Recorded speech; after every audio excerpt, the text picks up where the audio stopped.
জান্নাতে পুরুষদের হুর পাওয়া যাবে, তাহলে নারীরা কি পাবে? জান্নাতেও কি সম্পর্কের মধ্যে তুলনা থাকবে? সেখানেও কি মনে হিংসে আসবে? অনেক বোন কমেন্ট করে বলেছেন এই বিষয় নিয়ে একটি ভিডিও অবশ্যই বানান। আমাদেরও বলুন, আমাদের কি হবে? আর আজ আমরা সেই প্রশ্নেরই উত্তর দিচ্ছি। সবার আগে একটি কথা বুঝে নিন, জান্নাত দুনিয়ার মতো নয়। আল্লাহ তাআলা বলেছেন তিনি জান্নাতবাসীদের অন্তর থেকে সব ধরনের হিংসে বিদ্বেষ দূর করে দেবেন। একটু ভেবে দেখুন, যেখানে অন্তর থেকেই হিংসে মুছে দেওয়া হবে, সেখানে দুঃখ কিসের, সেখানে তুলনা কিসের?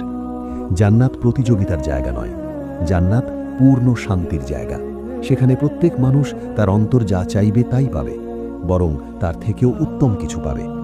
কোনো অভিযোগ থাকবে না, কোনো অপূর্ণতা থাকবে না, হৃদয় ভাঙার কোনো ভয় থাকবে না। জান্নাত হলো সম্মান, শান্তি এবং আল্লাহর সন্তুষ্টির আবাস। এখন প্রশ্ন এটা নয় যে সেখানে কে কি